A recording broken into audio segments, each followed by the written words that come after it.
بسم اللہ الرحمن الرحیم۔ گمنام ہیرو کے معزز ناظرین السلام علیکم۔ دوستو لائک ضرور کر دیا کریں، شکریہ۔ آئیے چلتے ہیں کہانی کی طرف۔ اس سے تو ظاہر ہوتا ہے کہ مقبول چودھری اس ادارے کو تمہارے متعین کیے ہوئے اصولوں پر چلاتا رہا ہے۔ میں نے نرم لہجے میں اعتراض کیا، یہ بات تم اس لیے کہہ رہے ہو کہ تم فاؤنڈیشن میں گھسی ہوئی کالی بھیڑوں سے واقف نہیں ہو۔ اس نے حامد کے ہاتھوں سے ایک فائل لے کر کھلی اور ایک خاص صفحہ الٹ کر فائل میرے سامنے رکھ دی۔ یہ دیکھو، اس نے پیغام کے آخر میں چھپے ہوئے نام پر انگلی رکھ کر اپنی بات جاری رکھی۔ تم بارسوخ آدمی ہو، تمہارے ہاتھ بہت لمبے ہوں گے، تم اپنے ذرائع سے تصدیق کر سکتے ہو کہ فاؤنڈیشن میں ملازمت کے ساتھ جان اسمتھ آج بھی فیر فیکس میں CIA کے پے رول پر ہے۔ میرے ہونٹوں پر ایک بے ساختہ مسکراہٹ پھیل گئی۔ CIA کے ملازمین کے بارے میں تمہاری معلومات قابل رشک ہیں۔ کیا یہ ممکن نہیں کہ تمہاری قید کے دوران میں جان نے فیر فیکس کو خیر بات کہہ کر فورڈ فاؤنڈیشن کی ملازمت اختیار کر لی ہو؟ لمحہ بھر کے لیے اکرم الہی کی آنکھوں میں بکھلاہٹ تیر گئی۔ میرے چبھتے ہوئے سوال سے اسے اندازہ ہو گیا کہ وہ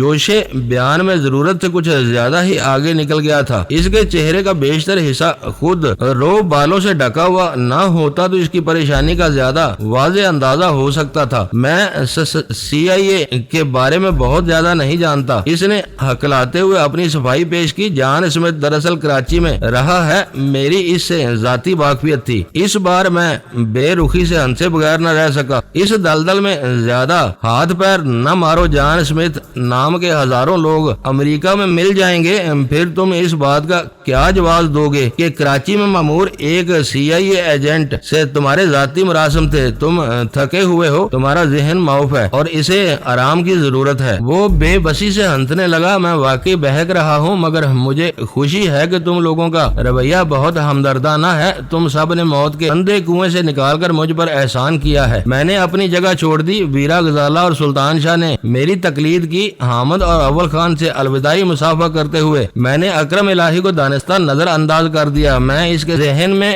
بے نام خوف اور وسوسہ پیدا کرنا چاہتا تھا۔ ایسی کیفیات سے دو چار ہونے کے بعد وہ اس کی طرف سے لغزشوں کا امکان بڑھ جاتا۔ میں ان لوگوں کے لیے دروازہ کھول دوں، چابیاں استعمال کیے بغیر یہ باہر کیسے نکلیں گے؟ اکرم الہی نے مسکین لہجے میں اول خان سے پوچھا۔ وہ اکرم کو کوئی جواب دیے بغیر خود ہمارے ساتھ ہو لیا۔ تم دونوں ہم زبان ہو جاتے ہو تو فتنے بیدار ہونے لگتے ہیں۔ اول خان نے لفٹ میں سوار ہو کر ہنستے ہوئے کہا، تم نے اس خلجان میں مبتلا کر دیا ہے، وہ بہت مضطرب ہے۔ اس کی باتوں پر غور کرو گے تو تم بھی شکوک و شبہات میں مبتلا ہو جاؤ گے۔ ویرا نے جواب دیا، وہ اتنا معصوم نہیں ہے جتنا خود کو ظاہر کر رہا ہے۔ لفٹ گراؤنڈ فلور پر پہنچی تو ہم پانچوں باہر نکل گئے۔ ویرا پچھلا دروازہ کھول کر غزالہ اور سلطان شاہ کو اندر لا چکی تھی۔ اس نے گچھے میں سے دو لمبی چابیاں استعمال کر کے وہ عمل دہرایا اور ہم باہر نکل گئے۔ توحید کمرشل کا خاصا بڑا حصہ اس وقت بھی تاریکی میں ڈوبا ہوا تھا۔ وقت گزرنے کے باعث وہ واقعہ اپنی اہمیت کھو بیٹھا تھا اور گلیوں میں نظر آنے والی بھیڑ چھٹ چکی تھی۔ سلطان شاہ اپنی کار کو اطمینان سے سڑک پر لیتا ہوا چلا گیا۔ مین روڈ پر پہنچتے ہی سلطان شاہ نے پہلا سوال داغ دیا۔ وہ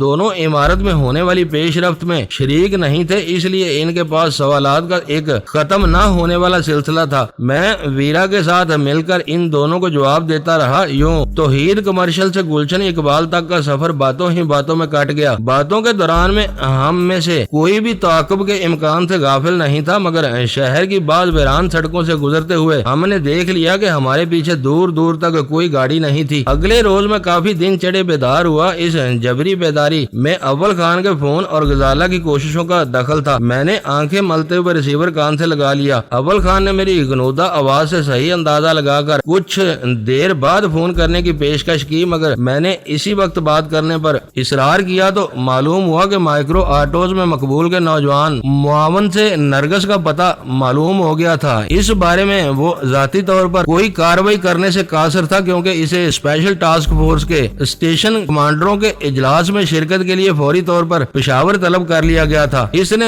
نرگس کا پتہ نوٹ کرانے کے بعد بتایا کہ اس کے آدمی اکرم الہی کی مسلسل نگرانی پریشانی پر مامور تھے، اس نے حامد کو ہدایت کر دی تھی کہ وہ اپنے ساتھیوں سے موصول ہونے والی رپورٹ فون پر مجھ تک پہنچاتا رہے اور مجھے کوئی ضرورت پیش آ جائے تو عملی امداد فراہم کرنے میں ذرا بھی تاخیر نہ کرے۔ تم بہت غلط وقت پر پشاور جا رہے ہو، اسٹیشن کمانڈروں نے اجلاس کے بارے میں آج پہلی بار سن رہا ہوں۔ میں نے اس کی تمام باتیں سن لینے کے بعد کہا، ایسے اجلاس بہت کم ہوتے ہیں مگر ہوتے رہتے ہیں، میں کوشش کروں گا کہ وہاں سے فارغ ہوتے ہی کراچی لوٹ آؤں۔ حامد تمہیں کوئی کمی محسوس نہیں ہونے دے گا۔ نرگس کا پتہ اکرم الہی کے علم میں آ گیا ہوگا؟ میں نے سوال کیا۔ اسے بنک بھی نہیں ملی جب سے تم نے اس پر شکوک و شبہات کا اظہار کیا ہے، میں محتاط ہو گیا ہوں۔ میں نے اس پر کسی شک و شبے کا اظہار نہیں کیا، وہ ویرا کے خیالات تھے، میں اکرم الہی کے بارے میں کسی نتیجے پر نہیں پہنچ سکا، جبکہ مقبول چودھری کے جرائم ہمارے سامنے ہیں۔ داؤد سے کام لینے اور پھر اسے قتل کرا دینے کے بعد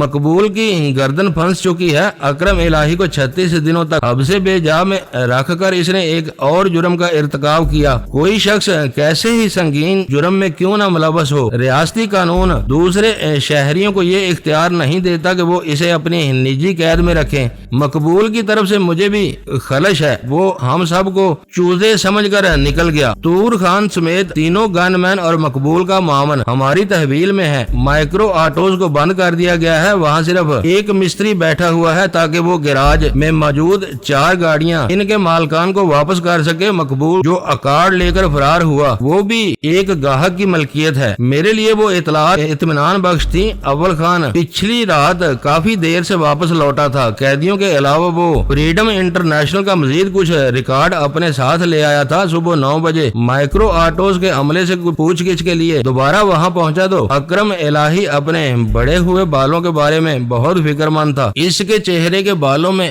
سر سے بہت زیادہ سفیدی نمایاں تھی، ہو سکتا ہے کہ وہ کلین شیو ہو کر نسبتاً کم عمر بن کر منظر عام پر آنے کے بارے میں سوچ رہا ہو۔ میں نے اسے بال ترشوانے سے صرف اس لیے روکا تھا کہ اسے اصل حالت میں متعلقہ حکام تک پہنچایا جا سکے۔ اس بارے میں میرے ذہن میں آئی بی کا ہی نام تھا۔ ایس ٹی ایف والے جن ملک دشمنوں کا حساب خود بے باک نہیں کرتے تھے، ان کو خاموشی سے متعلقہ محکموں کے حوالے کر دیتے تھے۔ مقبول ان کی لسٹ پر آیا ہوا تھا، ایک مستند قاتل تھا، جبکہ اکرم الہی کے مستقبل کا معاملہ التوا میں چلا گیا تھا۔ 3 بجے حامد کا فون آیا، اس سے معلوم ہوا کہ اکرم الہی کی ملکیتی بلڈنگ اس علاقے میں اپنے نمبر سے زیادہ مائکرو سینٹر کے مفروضہ نام سے مشہور تھی۔ وہاں مکمل خاموشی تھی۔ اکرم الہی بلڈنگ ہی میں مقیم تھا مگر اس نے منظر عام پر آنا پسند نہیں کیا تھا۔ وہ علاقہ بدستور بجلی سے محروم تھا۔ KESC والے جان فشانی سے جلے ہوئے PMT کی تبدیلی میں مصروف تھے۔ مائکرو سینٹر کا جنریٹر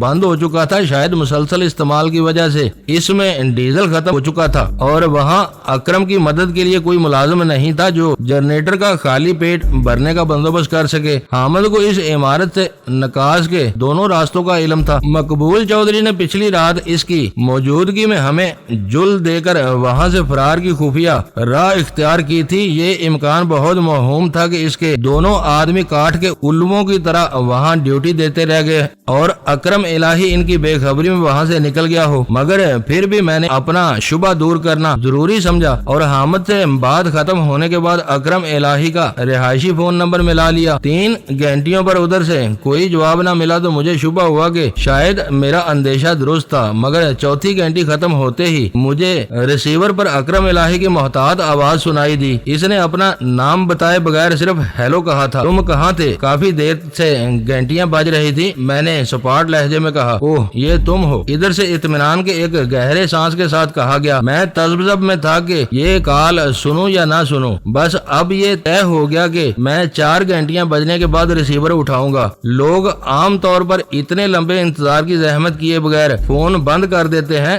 چوتھی گھنٹی پر میں سمجھ لوں گا کہ تم میں سے کوئی لائن پر ہے۔ ہمارے درمیان اتنی مفاہمت ہونے کے باوجود بات بہت عجیب ہے کہ میں تمہارے نام تک سے واقف نہیں ہوں۔ تم مجھے مظہر کہہ سکتے ہو؟ اس کی تشفی کے لیے میں نے کہا۔ پھر پوچھا، تم وہاں سکون سے رہ رہے ہو؟ کسی نے تمہیں پریشان کرنے کی کوشش تو نہیں کی؟ ابھی میں اپنی پریشانیوں میں گرا ہوا ہوں۔ چھت پر کسی نے میرے قیمتی اور بہترین تربیت یافتہ واچ ڈاگز کی جوڑی کو ڈارٹ شاٹس کے ذریعے ہلاک کر دیا ہے۔ مجھے ان پر بہت ناز تھا۔ میں نے اس کی بات کاٹ دی۔ جب انسانی سروں پر تلوار لٹک رہی ہو تو کتوں کے لیے رونا حماقت کے زمرے میں آتا ہے. انہیں بھول جاؤ. وہ زندہ رہتے تو شاید تم قید ہی میں سسک کر مر جاتے. انہیں تم نے مارا تھا. اس کا وہ تہیہ زدہ سوال بے ساختہ تھا. کسی نہ کسی نے مارا ہی ہوگا ورنہ وہ زندہ ہوتے. میں نے بے اعتنائی سے کہا. کتے مارے گئے. تور خان بھی نہیں ہے. میں خود کو پنجرے میں قید ایک وحشی بنمانس سمجھ رہا ہوں. کوئی حرج نہ ہو تو میں اپنا حلیہ درست کر لوں تاکہ گھر سے باہر نکلنے کے قابل ہو سکوں. جو چاہو کرتے رہو, بس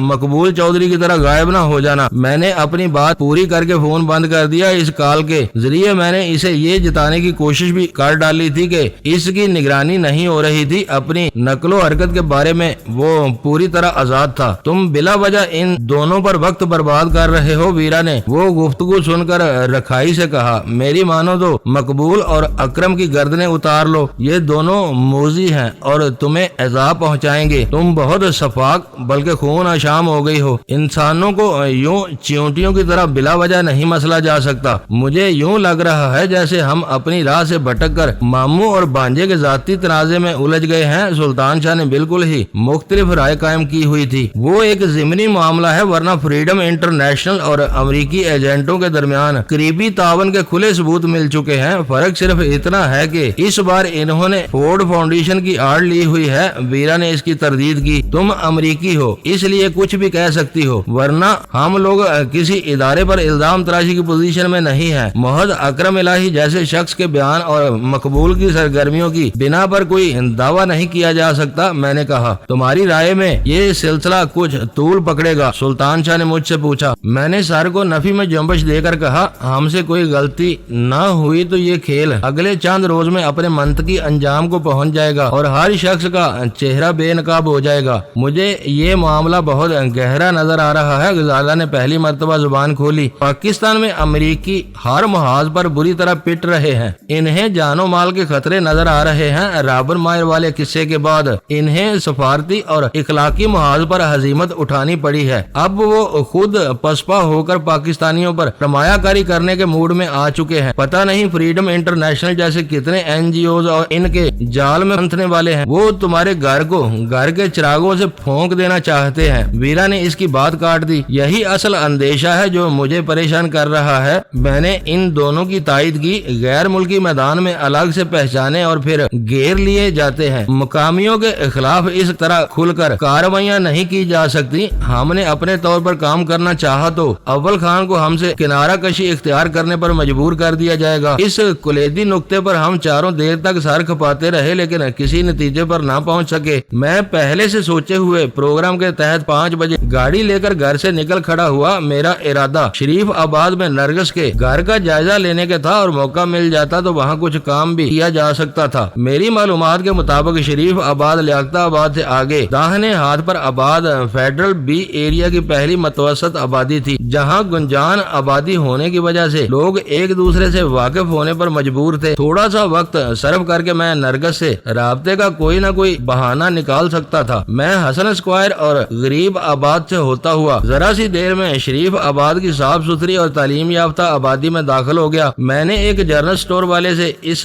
پتے کے بارے میں دریافت کیا تو مکان نمبر دیکھتے ہی وہ بولا آپ نسرین باجی سے ملنے آئے ہیں. میرے جواب کا انتظار کیے بغیر وہ مجھے راستے کے بارے میں بتانے لگا. اس کے بتائے ہوئے راستے میں اتنے موڑ تھے کہ کچھ آگے جانے کے بعد مجھے بھٹکنے کا احساس ہوا. میں نے گاڑی روک کر ایک دکاندار سے سوال کیا تو وہ بھی پتہ دیکھتے ہی سمجھ گیا کہ میں نسرین باجی کا مہمان تھا اور پھر اس نے مجھے راستہ سمجھا دیا. وہاں سے آگے بڑھتے ہوئے میرے ذہن میں نسرین باجی کے بارے میں تجسس پیدا ہو چکا تھا. وہ اس علاقے میں دور تک مشہور تھی اور اس کا پتہ بیشتر دکانداروں کو ازبر تھا. تیسری جگہ میں بلا وجہ رک گیا. اس مرتبہ بھی میرا تجربہ مختلف نہیں رہا. اسٹیٹ ایجنسی والے نے زومینی انداز میں پتے سے واقفیت ظاہر کر کے نسرین باجی کے گھر کی نشاندہی کی تھی. میرے کان کھڑے ہو گئے. ایک خاتون کا اپنے علاقے میں یوں دور دور تک مشہور ہو جانا اچھا نہیں تھا. آبادی کے ایک سرے سے دوسرے سرے تک سب اسے ایک نام سے جانتے تھے. ان تینوں میں سے کسی نے اس بات پر حیرت ظاہر نہیں کی تھی کہ ایک اجنبی نسرین باجی کا گھر کیوں ڈھونڈتا پھر رہا ہے. مجھے وہ پتہ نرگس کے حوالے سے ملا تھا مگر وہاں نسرین نامی کوئی خاتون رہتی تھی. پتہ نہیں ان دونوں میں کیا تعلق تھا. وہ نرگس کی ماں بہن بابج یا کچھ بھی ہو سکتی تھی. میں نے پرخیال انداز میں سگریٹ سلگا کر کر گاڑی آگے بڑھا دی۔ اس گلی کے تمام مکانات کی چوڑائی یکساں تھی، لیکن قطار کے سرے پر واقع نسرین باجی کے گھر کی چوڑائی دگنی تھی۔ میں نے سست رفتاری کے ساتھ وہاں سے گزرتے ہوئے پھاٹک کی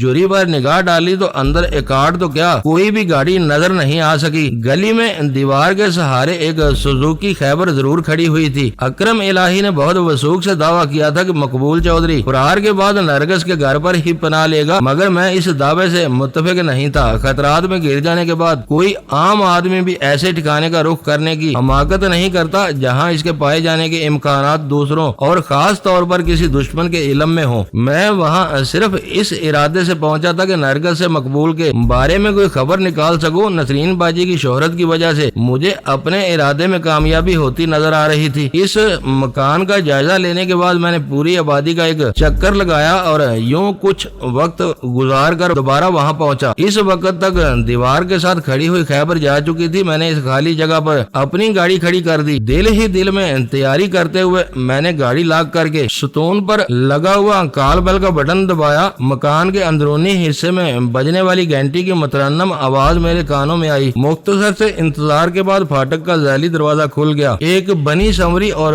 خوبرو لڑکی کو اپنے روبرو پا کر میں چند لمحوں کے لیے سٹپٹا گیا، مگر پھر میں نے فوراً ہی خود کو سنبھال لیا۔ میں نسرین باجی سے ملنے آیا ہوں، میں نے اس کے کسی سوال سے پہلے کہہ ڈالا۔ اندر آ جائیے۔ لڑکی نے ایک طرف ہٹ کر مجھے اندر داخل ہونے کا راستہ دے دیا۔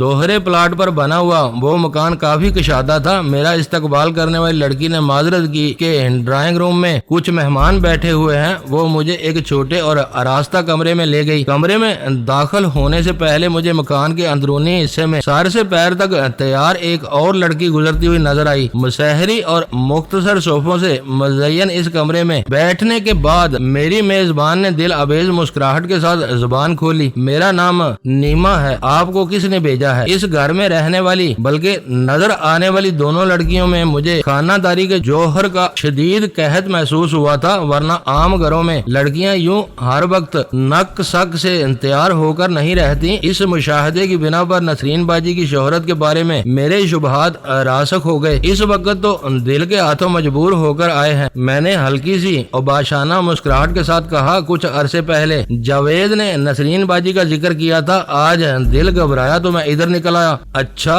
نیما نے میرے بہانے کو بلا عذر تسلیم کر لیا۔ وہی جاوید جو پلازا پر آٹو پارٹس کا کام کرتے ہیں؟ شاید وہی ہو۔ میں یار کی یاری سے مطلب رکھتا ہوں، اس کے کام دھندے کی پرواہ نہیں کرتا۔ آپ اچھی باتیں کرتے ہیں، وہ ایک ادا کے ساتھ مسکرا کے بولی۔ میرے ساتھ بیٹھیں گے یا کسی اور سے بھی ملنا پسند کریں گے؟ اس وقت میری دو سہیلیاں بھی یہاں موجود ہیں، ان میں سے کسی کا نام نرگس بھی ہے؟ میں نے نظریں ترچھی کر کے دھیرے سے پوچھا۔ نرگس گئی ہوئی ہے، میرے ساتھ ٹینا اور ماریا موجود ہیں، بلاؤں انہیں؟ میری میزبانی تم نے کی ہے، میں کسی اور کو بلا کر تمہاری دل آزاری نہیں کروں گا۔ شکریہ، وہ پلکیں جھکا کے بولی۔ ہمارے ساتھ تو روز یہ ہوتا رہتا ہے، باجی کی تربیت یہی ہے کہ ہمیں مہمان کی مرضی پسند اور خوشی کا خیال رکھنا چاہیے۔ میں نے اس کی دل جوئی کے لیے بے تکلفی سے اس کے شانے پر ہاتھ رکھنا چاہا تو وہ بڑک کر مجھ سے ذرا دور سرک گئی۔ نہیں، یہ باجی کے اصولوں کے خلاف ہے، پہلے 1500 روپے دے دیں، پھر میں آپ کے ساتھ بیٹھ کر باتیں کرتی رہوں گی، چاہیں گے تو بوتل بھی آ جائے گی، 1500 اس کے ہوں گے۔ یہ ظلم ہے، میں نے اپنی جیب میں ہاتھ ڈالتے ہوئے کہا۔ تمہاری وقت ایک بوتل سے بہت زیادہ ہے، یہ آپ کی مرضی ہے، جو دیں گے سلام کر کے قبول کر لوں گی۔ اس کے چہرے پر پہلی نظر پڑنے کے بعد میں تصور بھی نہیں کر سکتا تھا کہ وہ اس قدر بے حجابی سے سارے معاملات از خود طے کر لیتی ہوگی۔ میرا خیال تھا کہ میں نے ٹینا اور ماریا کو بلانے سے انکار کر کے نیما کے دل کے کسی گوشے میں ذرا سی جگہ پیدا کر لی تھی۔ اس کے ساتھ تھوڑا سا وقت گزار کر شاید میں کسی کام کی کوئی بات معلوم کر سکتا تھا۔ میں نے اسے 2000 روپے دیتے ہوئے یہ بات جتا دی کہ اس میں 500 روپے صرف اور صرف اس کے تھے۔ اس نے میرے قریب ہو کر مجھے سلام کیا، 500 کا ایک سبز نوٹ اپنے بلاؤز میں اڑسا اور 1 منٹ کی اجازت لے کر کمرے سے نکل گئی۔ میں نے وقت گزارنے کے لیے سگریٹ سلگا لی۔ چند منٹ بعد وہ آئی اور مجھے وہاں سے اٹھا کر ایک اندرونی خوابگاہ میں لے گئی جو پہلے کمرے سے زیادہ کشادہ، آراستہ اور خوشبودار تھی۔ 500 روپے اس کمرے کے ہوں گے، اس نے اٹھلا کر کہا۔ 2000 روپے سے محرومی کے بعد نیما کی وہ نئی شرط میرے لیے بہت ناگوار ثابت ہوئی، مگر میں اس وقت نرگس کے گھر میں موجود تھا، اس لیے اپنے غصے کو پی گیا۔ میں نے مصنوعی مسکراہٹ کے ساتھ کہا اگر میں تمہیں لے کر ڈرائیونگ پر جانا چاہوں تو تمہیں کوئی اعتراض تو نہیں ہوگا؟ بالکل نہیں، وہ خوش ہو کر بولی۔ یہاں ایسے دلیر مہمان بہت کام آتے ہیں، ہمارے ساتھ باہر نکلنے میں ہر ایک کو اپنی عزت کا دھڑکا لگا رہتا ہے۔ بے وقوف ہوتے ہیں، انہیں یہ نہیں معلوم ہوتا کہ وہ اس چار دیواری میں قدم رکھتے ہی اپنی عزت گنوا بیٹھتے ہیں۔ آدمی کی اصل عزت وہ ہوتی ہے جو خود اس کے دل میں اپنے لیے ہوتی ہے۔ ایک بات بتا دوں، تم رات بھر بھی مجھے شہر میں گھماتے رہو تو مجھے اعتراض نہیں ہوگا۔ معاملہ طے ہوتے ہی وہ آپ جناب سے تم پر آ گئی اور اپنی بات جاری رکھتے ہوئے بولی آخر میں تمہیں پھر یہیں آنا پڑے گا۔ باجی اپنی لڑکیوں کو کسی ہوٹل میں نہیں جانے دیتی، وہاں آئے دن پولیس کی پکڑ دکڑ ہوتی رہتی ہے۔ 5 اسٹار ہوٹلوں میں پولیس قدم نہیں رکھتی۔ میں نے اسے آزمانے کے لیے کہا۔ وہ ہنس پڑی۔ 5000 کے کمرے میں راتیں گزارنے والے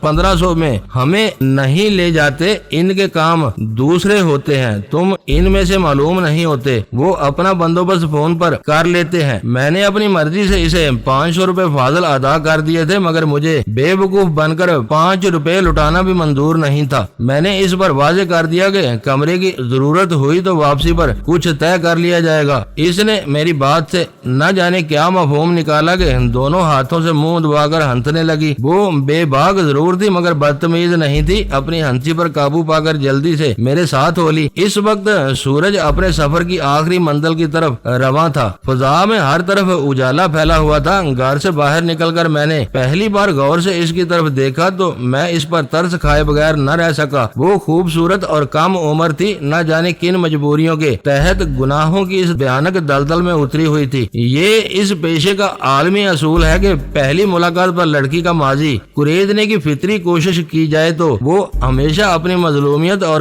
بے چارگی کے اظہار کے لیے ایک مخصوص اسلوب اختیار کرتی ہے۔ میں نے گفتگو کی ابتدا اس کے مختصر سے نام سے کی تو اس نے اعتراف کیا کہ وہ اس کا فرضی نام تھا۔ گھر بار کی عزت کے لیے وہ اور اس جیسی ہر لڑکی اپنا اصل نام چھپاتی تھی۔ وہ ایک غریب گھرانے کی سب سے بڑی بیٹی تھی۔ چند برس پہلے باپ کے انتقال کے بعد ماں 3 چھوٹی بہنوں اور سب سے چھوٹے بھائی کی کفالت کا بوجھ سر پر پڑا تو وہ گھر سے ملازمت کی تلاش میں نکل کھڑی ہوئی۔ وہ خوش رو اور خوش گفتار تھی، انٹر پاس تھی، اسے آسانی سے ملازمت مل گئی، مگر دوسرے ہی ہفتے اسے اندازہ ہو گیا کہ اس کا باس اس سے دفتری کاموں کے ساتھ کچھ ذاتی کام بھی لینا چاہتا تھا۔ اپنے شاندار دفتر کی خلوت میں اس نے نیما کو شاندار مستقبل کے خواب دکھا کر اپنے چنگل میں لینا چاہا تو وہ خوفزدہ ہو کر اس کے دفتر سے بھاگ نکلی۔ اس نے وہاں سے اپنے 10-15 دن کے واجبات بھی نہیں لیے اور گھر لوٹ کر دیر تک پھوٹ پھوٹ کر روتی رہی۔ پہلے بھیانک تجربے کے کئی روز بعد اس نے دوسری کوشش کی۔ تیسری تنخواہ کے ساتھ اسے ملازمت سے جواب مل گیا کیونکہ اس نے اپنے مالک کے سیکرٹری سے عشق لڑانے سے انکار کر دیا تھا۔ ادھیڑ عمر سیکرٹری نے اپنی ناکامی پر جلا کر نیما کے خلاف اپنے مالک کے ایسے کان بھرے کہ اس نے اپنے دفتر میں ایک طویل لیکچر دے کر نوکری سے نکال دیا۔ وہ پے در پہ کئی ناکام تجربات سے گزری۔ ہر بار اسے یہ سبق ملا کہ اس جیسی لڑکی صرف نوکری کر کے اپنے گھر والوں کا پیٹ نہیں پال سکتی، اسے کچھ نہ کچھ گندے سمجھوتے بھی کرنے پڑیں گے۔ اسی دوران میں اس کی نظروں سے ایک بیوٹی پارلر کا اشتہار گزرا۔ وہ انٹرویو کے لیے پہنچی تو نسرین باجی اپنی سہیلی کے بیوٹی پارلر میں موجود تھی۔ اس کے گھریلو حالات کے بارے میں کرید کر سوالات کرنے کے بعد نسرین باجی نے کھل کر اسے بتا دیا کہ 6000 روپے ماہانہ کے عوض کیا کرنا ہوگا۔ نیما کو نسرین باجی کی یہ ادا پسند آئی کہ وہ دوگلی نہیں تھی، جو چاہتی تھی کھل کر بتا رہی تھی۔ دوسرے اجر پکے منافق ثابت ہوئے تھے، خشک اور معصوم بلکہ باروب کاروباری چہروں کے پیچھے کہیں نہ کہیں ہوس کا جال بچھائے بیٹھے تھے۔ کہتے کچھ تھے، چاہتے کچھ اور تھے کچھ۔ نیما نے سوچا گھر والوں کا پیٹ بھرنے کے لیے یہی سب کرنا ہے تو پھر کیوں نہ باجی کے لیے کیا جائے۔ وہ اسے دگنی تنخواہوں کی پیشکش کر رہی تھی۔ نیما نے گھر والوں کو بتایا کہ اسے شام سے رات تک کے لیے بیوٹی پارلر میں 6000 کی نوکری مل گئی تو بیوہ ماں کی آنکھیں ممتا کے نور سے چمک اٹھی۔ اس کے ہاتھ بیٹی کی ترقی کی دعا کے لیے اٹھ گئے۔ واپسی میں دیر سویر کو نیما نے اپنی نئی نوکری کا معمول بتایا تھا۔ سب جانتے تھے کہ دلہنوں اور بیگمات کے میک اپ میں کتنا وقت لگتا ہے۔ شہر میں تقریبات دیر سے ہوتی ہیں، اس لیے گاہک دیر سے آتے ہیں اور ان کی تیاری میں نیما کو بھی دیر ہو جاتی ہے۔ تنخواہ کے علاوہ وہ کبھی کبھار اوپر کی آمدنی کے 200-400 اپنی ماں کے ہاتھ میں میں دینے لگی تو کسی کو کوئی فکر اور تشویش ہی نہ رہی. سب ان بیگمات اور دلہنوں کے حق میں دعائے خیر کرتے تھے. جو نیما کا زیادہ وقت لیتی تھی تو اسے دل کھول کر انعام بھی دیتی تھی. اس کام میں باجی کی بیوٹی پارلر والی سہیلی بھی کسی نہ کسی حد تک شریک تھی. کسی بھی لڑکی کے لیے گھر بار سے فون آتا تو وہ بہانہ کر دیتی کہ مطلوبہ لڑکی کہیں خضاب یا مہندی لگانے گئی ہوئی ہے. فون پر باجی کے ذریعے لڑکی کو پیغام ملتا تو وہ اپنے گھر فون کر لیتی. یوں ہر ایک کا برم رہ جاتا تھا. میں اس کہانی کے دوران میں نیما سے ہمدردی بھی ظاہر کرتا رہا. میں اس کی ذہنی رو کو ایسی راہ پر ڈال رہا تھا کہ وہ اپنی پیشہ ورانہ مصروفیات کو فراموش کر کے مجھے اپنا ہمدرد اور بہی خواہ محسوس کرنے لگے. مختلف علاقوں کی سیر کرتے ہوئے ہم شام کو کلفٹن کے ساحل پر پہنچے تو بہت دور سورج کا قرمزی اور نارنجی گولا دھیرے دھیرے آسمان اور پانی کی چھوتی ہوئی لکیر سے نیچے ڈوب رہا تھا. ساحل پر سورج ڈوبنے کا منظر کس قدر حسین ہوتا ہے. نیما جذباتی لہجے میں بولی. یہاں سورج واقعی ڈوبتا ہوا نظر آتا ہے. شہر میں تو یہ صرف غروب ہوتا ہے. تم نے میری ساری رام کہانی سن لی. اب اپنے بارے میں بھی کچھ بتاؤ نا. کچھ دیر کے گہرے سکوت کے بعد نیما نے میرا بازو کھینچ کر مجھ سے مطالبہ کیا. مجھے میرے پارٹنر نے کئی لاکھ روپے کی چوٹ دی ہے. میں نے اداسی سے کہا. اور اب وہ غائب ہے. بس وہی غم غلط کرنے کے لیے میں آج تمہاری طرف آیا تھا. نرگس ہوتی تو وہ میرے زخموں پر کچھ مرہم رکھ سکتی تھی. نرگس، تم نے دوسری بار اس کا نام لیا ہے. کیا وہ تمہیں جانتی ہے؟ ہم دونوں ایک دوسرے کو نہیں جانتے، مگر مجھے یہ معلوم ہے کہ میرا دغا باز پارٹنر نرگس پر بری طرح مرتا ہے. کیا نام ہے تمہارے پارٹنر کا؟ نیما چالاک تھی مگر تجربہ کار نہیں تھی. تجسس میں مبتلا ہو گئی تھی. تم نے تو بتایا تھا کہ تمہیں جاوید نے باجی کا نام اور پتہ دیا تھا. میرا جی چاہا کہ اس کا منہ بند کر دوں. نسرین نے باجی جیسے مقدس رشتے کو بری طرح پامال کیا ہوا تھا. وہ عورت باجی نہیں پاجی کہلانے کی مستحق تھی. مگر میں نے ضبط سے کام لیا اور مزمحل آواز میں نیما کو بتایا یہ اتفاق ہے کہ جاوید اور مقبول دونوں تمہاری باجی کی ڈیوٹی کے غلاموں میں ہیں. او ہو، تو مقبول نے تمہیں لاکھوں کا دھوکہ دیا ہے. وہ میری بات پوری ہونے سے پہلے ہی بول پڑی. تم مقبول کو جانتی ہو؟ اس کا پورا نام مقبول چودھری ہے. میں نے حیرت سے پوچھا. وہ آتا رہتا تھا، پچھلے ہفتے سے غائب ہے. نیما کے لب و لہجے سے نفرت ابلی پڑ رہی تھی. وہ بہت مکار، خود غرض اور گھمنڈی ہے. باجی کو پیسے دے کر ہم لوگوں سے اپنا اور نرگس کا بدن دبواتا ہے. جب سے اس نے نرگس پر ہاتھ رکھا ہے اس کمینی کے بھی نخرے ہو گئے ہیں. باجی نے اسے کام سے ہٹا دیا ہے اور اس کی جگہ نئی لڑکی رکھ لی ہے. مقبول کے خلاف اس کی نفرت کا اندازہ ہوتے ہی میں اپنی نشست میں سیدھا ہو کر بیٹھ گیا. نرگس کام نہیں کرتی تو آج کہاں گئی ہوئی تھی؟ وہ کہیں بھی نہیں گئی. میں نے تم سے بہانہ کیا تھا. وہ پیچھے کے بڑے بیڈ روم میں مقبول کے زخموں کی مرہم پٹی کر رہی تھی. نیما کا لہجہ تحقیر آمیز تھا. کسی نے اسے 4 چوٹ کی مار ماری ہے. وہ کل رات سے باجی کے گھر میں پڑا ہوا ہے. اس کی ایک کارڈ باجی نے خود ایئرپورٹ پر چھوڑ دی تھی. نیما میرے مطلب کے موضوع پر آئی تو اس نے اپنی معلومات کا خزانہ لٹانا شروع کر دیا. ایک کارڈ کے بارے میں اس کے اچھوتے انکشاف نے مجھے بری طرح چونکا دیا. گاڑی ایئرپورٹ پر کیوں چھوڑی؟ یہ باتیں تم مجھے اب بتا رہی ہو. وہ باجی کے پاس چھپا ہوا ہے. گاڑی وہاں سے ملے گی تو لوگ سوچیں گے کہ وہ جہاز سے کہیں اور چلا گیا ہے. باجی گاڑی چھوڑ کر ٹیکسی میں واپس آئی تھی. تمہیں یہ سب کیسے معلوم ہوا؟ میں اس دھوکے باز کو زندہ نہیں چھوڑوں گا. رات کو وہ آیا تو 3 لڑکیاں گھر میں مہمانوں کو بھگتا رہی تھی. رات کی باتیں انہوں نے بتائیں اور اس لولے زخمی کو تو ہم خود دیکھ چکے ہیں. سب اس کی نوکرانیاں بنی ہوئی ہیں. مگر باجی نے سب کو منع کر دیا ہے کہ مقبول کے بارے میں کسی کو کچھ نہ بتائیں. پھر تم نے یہ باتیں مجھے کیوں بتا رہی ہو؟ میں نے اسے گھورا. میرے سوال پر وہ سٹپٹا گئی.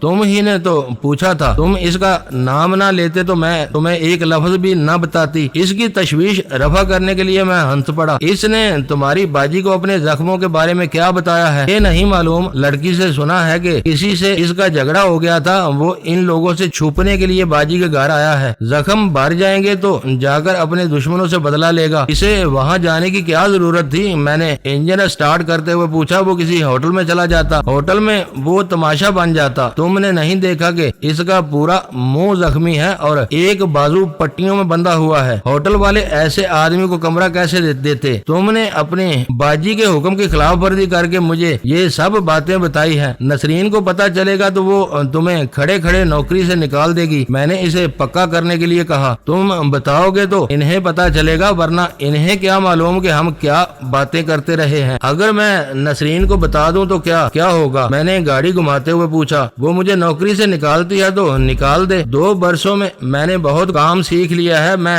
چل پھر کر اس سے زیادہ پیسے کما سکتی ہوں، یہاں بس ایک برم ہے کہ میں بیوٹی پارلر میں کام کرتی ہوں۔ دیکھو مقبول نے میرا پیسہ کھایا ہوا ہے اور تمہیں بے موقع ذلیل کرتا رہتا ہے، تم ذرا سی ہمت سے کام کرو تو ہم دونوں مل کر اس سے بدلہ لے سکتے ہیں۔ میں نے اسے سمجھایا، ساحل کا منظر اس قدر حسین ہے، تم گاڑی کہاں لیے جا رہے ہو؟ نیما نے میری بات سنی انسنی کر کے احتجاج کیا، میں ابھی گھر واپس نہیں جاؤں گی، میں تمہیں گھر نہیں لے جا رہا ہوں۔ میں نے اسے تسلی دیتے ہوئے کہا، تم میری بات کا جواب دو، میں اس ذلیل آدمی سے بدلہ لے کر کیا کروں گی؟ خدا اسے خود ہی ذلیل اور خوار کر رہا ہے، پھر بھی باجی اسے اپنا داماد بنانے کے خواب دیکھ رہی ہے، وہ پیسے پر جان دینے والی عورت ہے۔ داماد؟ میں نے حیرت سے دہرایا، تو کیا نرگس نسرین کی بیٹی ہے؟ نرگس اور سریا اس کی بیٹیاں ہیں، مجھے تو لگتا ہے کہ باجی گندے بازار سے اٹھ کر شریفوں کی بستی میں آ بسی ہے، جب ہی اپنی بیٹیوں کو بھی کام پر لگایا ہوا ہے۔ جب سے نرگس نے مقبول پر ڈورے ڈالے ہیں، وہ روز نئے نمونوں کی بدتمیزیاں برداشت کرنے سے بچ گئی ہے۔ نسرین کے بارے میں نیما کی رائے سے اختلاف کرنے کی ذرا بھی گنجائش نہیں تھی، اس کی رگوں میں شریف خون دوڑ رہا ہوتا تو وہ خود جو چاہتی کرتی رہتی، لیکن اپنی بیٹی کو غلط راستے پر نہ لگاتی۔ نیما اس سے ہزاروں درجے بہتر اور عظیم تھی کہ اپنے گھر کی عزت کی خاطر نام بدل کر وہ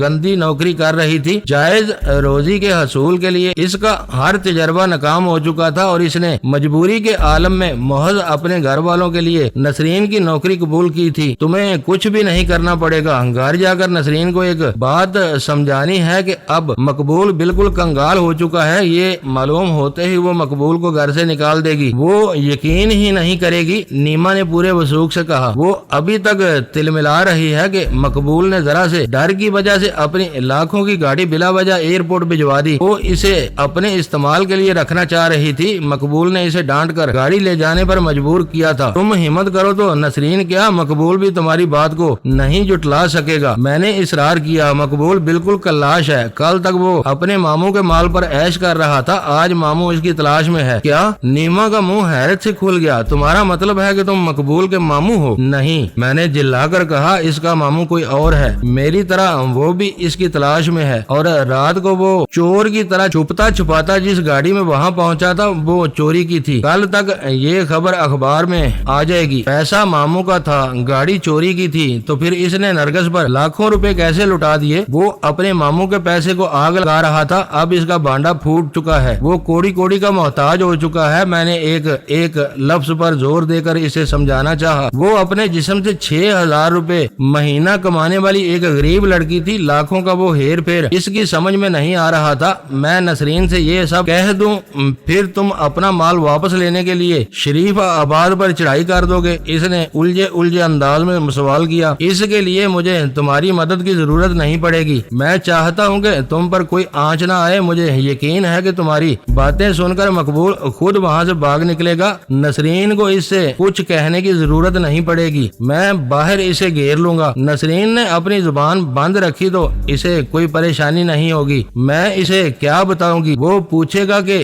یہ ساری باتیں مجھے کس نے بتائی ہیں؟ وہ روحانسی ہونے لگی، وہ حواس باختہ ہو جائے گا، اسے تم سے کچھ پوچھنے کا ہوش نہیں رہے گا۔ میں نے اس کا شانہ سہلاتے ہوئے کہا، پوچھے تو کہہ دینا کہ نئے مہمان یا گاہک نے بتایا ہے۔ تم عجیب آدمی ہو، تم نے ابھی تک مجھے ہاتھ بھی نہیں لگایا، کیا یہی سب بتانے کے لیے مجھے وہاں سے نکال کر کلفٹن لائے تھے؟ میرے دلاسے سے بھی اس کی تشفی نہیں ہو سکی، اچھا ہوا کہ بے خبری میں ہم وہاں سے نکل آئے، نسرین کے گھر میں بیٹھے رہتے اور اچانک اس سے سامنا ہو جاتا تو وہاں بہت خون خرابہ ہوتا، ہم دونوں ایک دوسرے کو پہچان لیتے اور جھگڑا شروع ہو جاتا۔ تم کیسی باتیں کر رہے ہو؟ میرے ہاتھ پیروں میں خوف سے اینٹھن ہو رہی ہے، رک رک کر شروع سے بتاؤ کہ مجھے کیا کہنا اور کرنا ہے، نیما نے سہمی ہوئی آواز میں کہا۔ میں نے ایک بار پھر اسے اس کا رول سمجھانا شروع کر دیا، وہ ہراس کے عالم میں پوری توجہ سے میری بات سن رہی تھی۔ مجھے اپنے ساتھ کہیں لے چلو۔ پوری بات سن لینے کے بعد وہ پھر